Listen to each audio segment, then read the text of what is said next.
in Matthew chapter 6, Jesus taught us about prayer very clearly. మత్తయి సువార్త 6వ అధ్యాయంలో యేసుక్రీస్తు ప్రభువారు ప్రార్థన గురించి ఎంతో వివరంగా చెప్పారు. And this is what he said first of all in Matthew chapter 6. He first of all told us how not to pray. మత్తయి సువార్త 6వ అధ్యాయంలో మనం చూసినట్లయితే మొట్టమొదటి ప్రభు ఏం చెప్పారంటే అసలు ఎలా ప్రార్థన చేయకూడదో చెప్పారు.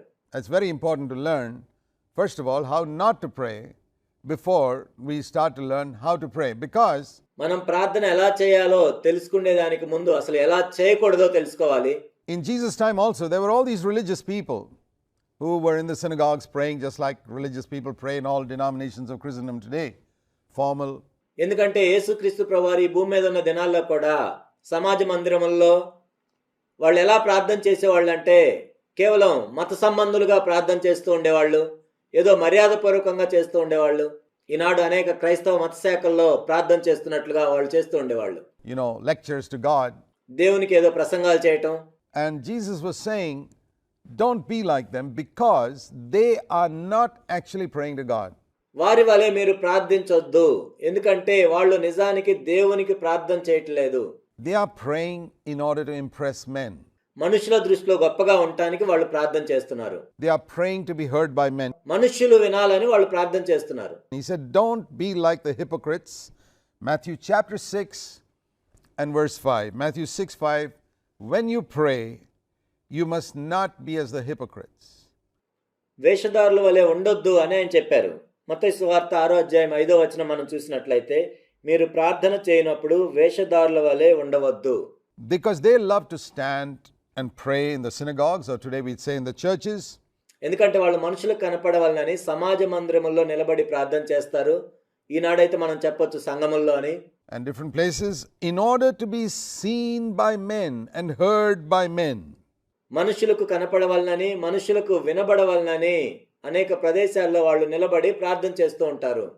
Most of the prayers I have heard in my life, నేను విన్న అనేకమైన ప్రార్థనలు ఎలా ఉన్నాయంటే, in whichever denomination it is in Christendom, most of the prayers I've heard have been prayers prayed to impress the audience. వినేవారి మెప్పు కోసం చేసినట్లుగా ఉన్నాయి. Particularly if you ask somebody to open a meeting in prayer and the crowd is a large crowd. ముఖ్యంగా ఎవరినైనా మీరు ఆహ్వానించి చాలా మంది ఉన్నప్పుడు ప్రార్థన చేసి ప్రారంభించమన్నప్పుడు, boy, he's really interested in impressing that crowd. కాబట్టి ఆ గుంపుని మెప్పించటానికి ఆయన ప్రయత్నం చేస్తూ ఉంటాడు. With his prayer sometimes he's come with a written statement. Do your children ever come with a written statement to read out to you? కొన్నిసార్లు వాళ్ళు ప్రార్థన రాసుకొని కూడా వచ్చి చదువుతుంటారు. మీ పిల్లలు ఎప్పుడు రాసుకొని వచ్చి మీతో మాట్లాడరు. Well, they come out with a written statement they call it prayer. It's not a prayer. They are preaching to the congregation. వాళ్ళు ప్రార్థన రాసుకొని వచ్చి ప్రార్థన చేస్తుంటారు. నిజానికి అది ప్రార్థన చేయటం కాదు, ఆ గుంపుకి వాళ్ళు బోధిస్తుంటారు. And for name's sake, they call it a prayer. ఏదో మాట వరుసకి దాన్ని ప్రార్థన అని పిలుస్తారు. So, we see a lot of this that Jesus warned against. He said, hypocrite means an actor. యేసుక్రీస్తు ప్రభువారు దీని గురించి మనల్ని హెచ్చరించారు. ఇక్కడ వేషధారి అంటే ఒక నటుడని. Don't be an actor when you pray. నువ్వు ప్రార్థన చేసేటప్పుడు నటించొద్దు, ఒక నటుడిగా ఉండొద్దు. Don't act a part. In a drama, an actor gets up and says certain things. He has rehearsed it. డ్రామాలో మనం చూసినప్పుడు ఒక వ్యక్తి ఒక సన్నివేశంలో నటించాలంటే దానికి ముందు అతను ప్రాక్టీస్ చేస్తూ ఉంటాడు. And come there and he's rehearsed it many times so the presentation is nice. అనేక సార్లు ప్రాక్టీస్ చేసి అది బాగా వచ్చిందా లేదా చూసుకుంటాడు. And he says, don't be like that. ఆ విధంగా ఉండొద్దు. When you come to pray, your children, when they come to talk to you normally, మీ పిల్లలు మీ దగ్గరికి వచ్చి మామూలుగా మాట్లాడేటప్పుడు ఏమి మాట్లాడాలని ముందే వాళ్ళు ప్రాక్టీస్ చేసుకుంటారు. they don't rehearse what they're going to say. They come and open up their heart to you. వాళ్ళు వచ్చి వాళ్ళ హృదయంలో ఏముందో అది మీతో పంచుకుంటారు. That's exactly how you and I are supposed to pray to our Heavenly Father. మన పరలోకపు తండ్రికి ఖచ్చితంగా నీవు నేను కూడా అలానే ప్రార్థన చేయాలి. And that's why a lot of prayers prayed, I believe that more than 90% of prayers prayed in Christian congregations by born-again believers is not even heard by God. అందుకే నేను అనుకునేది ఏంటంటే తిరిగి జన్మించిన క్రైస్తవుల గుంపుల్లో 90% ప్రార్థనలు కనీసం దేవుడు వాటిని వినను కూడా వినడు. Because first of all, he knows these fellows are just acting. ఎందుకంటే దేవునికి తెలుసు వీళ్ళు నటిస్తున్నారని. And he knows that they're just trying to impress the audience. అక్కడ వింటున్న వారిని వాళ్ళ మెప్పు కోసం వీళ్ళు ప్రార్థిస్తున్నారని ఆయనకు తెలుసు. how well they can pray or how emotionally they can pray. వాళ్ళు ఎంత బాగా ప్రార్థించగలరు, ఎంత భావోద్వేగాలతో ప్రార్థించగలరు. Some of them put a tremor in their voice కొంతమంది వాళ్ళ గొంతుల్ని మార్చి కూడా ప్రార్థన చేయగలరు. when they pray just to impress people. You think God is fooled by all that? వాళ్ళు ప్రార్థన చేసేటప్పుడు ఇతరుల మెప్పు కోసం వాళ్ళు చేస్తారు. ఇవన్నీ చూసి దేవుడు మోసగించబడతాడని మీరు అనుకుంటున్నారా? Oh no, not at all. He sees through all that hypocrisy and humbug. లేనే లేదు. దేవునికి తెలుసు అందులో ఎంత వేషధారణ ఉందో, ఎంత నటన ఉందో ఆయనకు తెలుసు. And these people pray like that because they haven't read Matthew chapter 6 and verse 5. వాళ్ళు ఎందుకు అలా ప్రార్థన చేస్తారంటే మత్తయి సువార్త 6వ అధ్యాయం 5వ వచనం వాళ్ళు చదవలేదు. It's exactly how Jesus said we are not to pray. యేసుక్రీస్తు ప్రభువారు మనల్ని ఎలా ప్రార్థన చేయొద్దని చెప్పారో, And they go and disobey that and pray exactly like that, to be seen by men. దానికి అవిధేయత చూపించి వాళ్ళు ఖచ్చితంగా అలానే చేస్తారు, వినేవారిని మెప్పించటానికి. Now you need to ask yourself, even if you're not a Christian leader, ఒకవేళ నువ్వు క్రైస్తవ నాయకుడిగా లేనప్పటికీ నిన్ను నువ్వు పరీక్షించుకోవచ్చు. and you've ever prayed in public, నీవు బహిరంగంగా ప్రార్థిస్తున్నప్పుడు నువ్వు అలా ప్రార్థన చేస్తున్నావా? ask yourself whether you don't pray like that. When you pray, are you conscious that so-and-so is listening and I must say something to move him?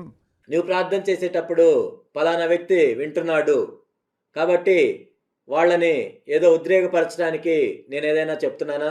And if 2 or 3 people say hallelujah, you get all excited, ఏదో 2-3 హల్లెలూయా అని చెప్పంగానే నువ్వెంతో ఉద్వేగానికి లోనయ్యావు.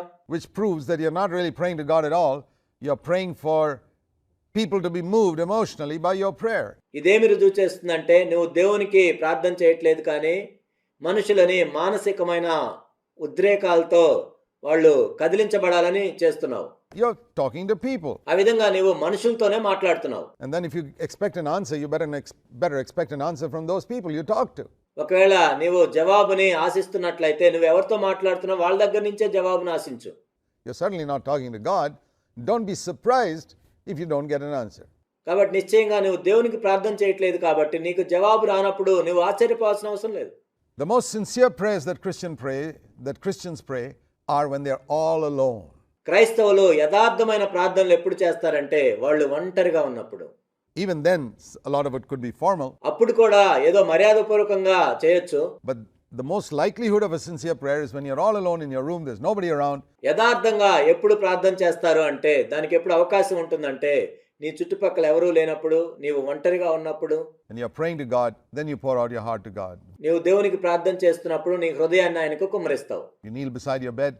The likelihood is your prayer is much more sincere than we are standing in public.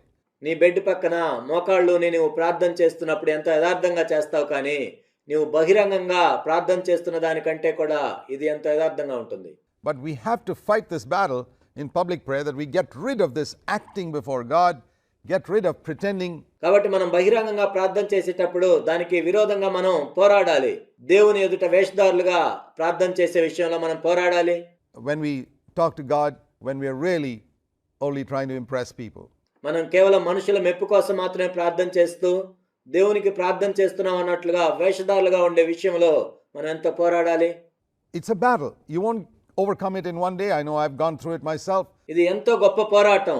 ఒక్క రోజులో మనకు ఇది విజయం రాదు, కానీ నేను కూడా ఎంతో కాలం దీని గుండా వెళ్ళాను. I prayed to impress people and I've gone back and repented before God. నేను మనుషుల మెప్పు కోసం ప్రార్థన చేశాను. ఆ తర్వాత దేవుని దగ్గరికి వెళ్ళి నేను ఎంతో మారు మనసు పొందేవాడిని. And said, Lord, help me. And it's been a battle, and over a period of years, ప్రభా నాకు సహాయం చేయమని నేను అడుగుతూ ఉండేవాడిని. కొంతకాలం ఇది ఎంతో పోరాటంగా ఉంది.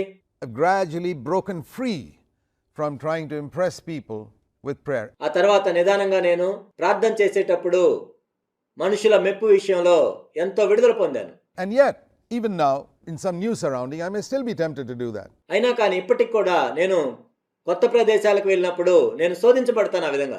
But with constant battle, I believe we can come to the place where we will never again pray to impress anyone. కానీ మనం నిరంతరం పోరాటం చేయటం ద్వారా ఎవరి మెప్పు కూడా మనం కోరుకోకుండా ప్రార్థన చేసే స్థితికి మనం ఎదుగుతాం. When we shut our eyes and we pray, it'll be to our Father in heaven.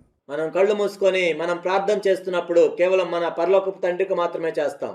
That should be our goal. అదే మన గమ్యమై ఉండాలి. So this is a very important statement. Don't ever pray to to impress people. మనుషులను మెప్పించాలని ప్రార్థన చేయవద్దు అని యేసుక్రీస్తు ప్రభువారు చెప్పారు.